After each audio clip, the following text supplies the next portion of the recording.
Guys, nandito tayo ngayon sa Jaime, one of the most famous shopping streets here in Palma de Mallorca. It's named after King Jaime III of Mallorca na nag-reign pa noong 14th century. Grabe, shopping na, may history pa.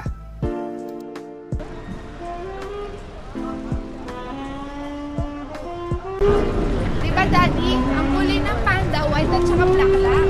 Yes. Kapag naging pink siya, hindi na siya panda. Food panda.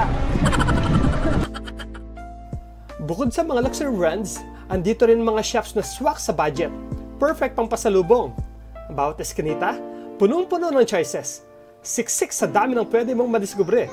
Kaya shopping dito, parang treasure hunt. Mga tsokolate.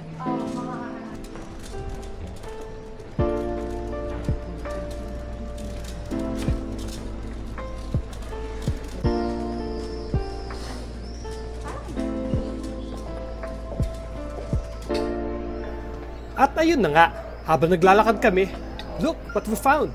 Isang old church! Ang dami ganito sa Palma, kasi halos bawat kanto may hidden historic church. Some of these churches have been standing for more than 700 years. Imagine, nagsishopping ka lang, tapos may makikita kang piece of history.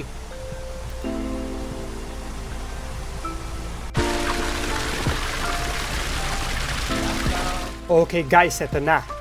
Papunta na tayo sa pinaka-iconic dito sa Palma, ang Cathedral of Santa Maria or mas kilala sa Lasiu.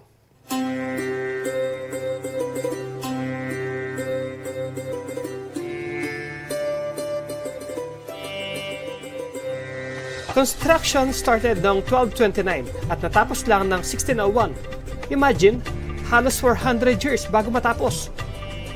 Nicknamed siya as the Cathedral of Light kasi ang stained glass windows niya sobrang breathtaking. Meron itong giant rose window na may 1,236 pieces of glass, isa sa pinakamalaki sa buong mundo. At guess what?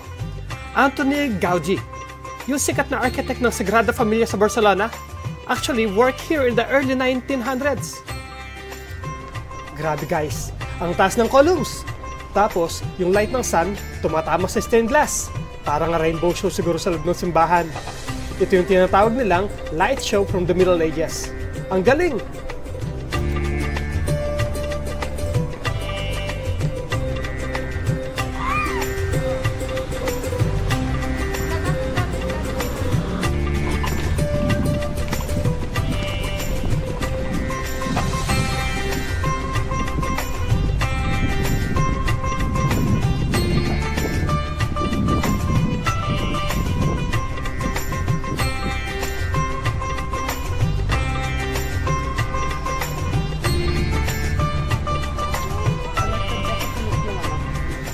At syempre, dagdagan pa ng breathtaking view ng Palma mula sa katedral.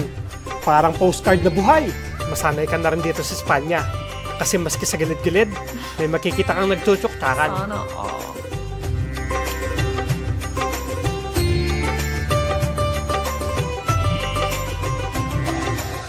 So ayun guys, from shopping at Jaime, discovering hidden churches, at ngayon, standing in front of this masterpiece. Sobrang sulit ng lakad na to. Every corner of Palma may kwento, may history at may surprise. Kaya sulit i-explore.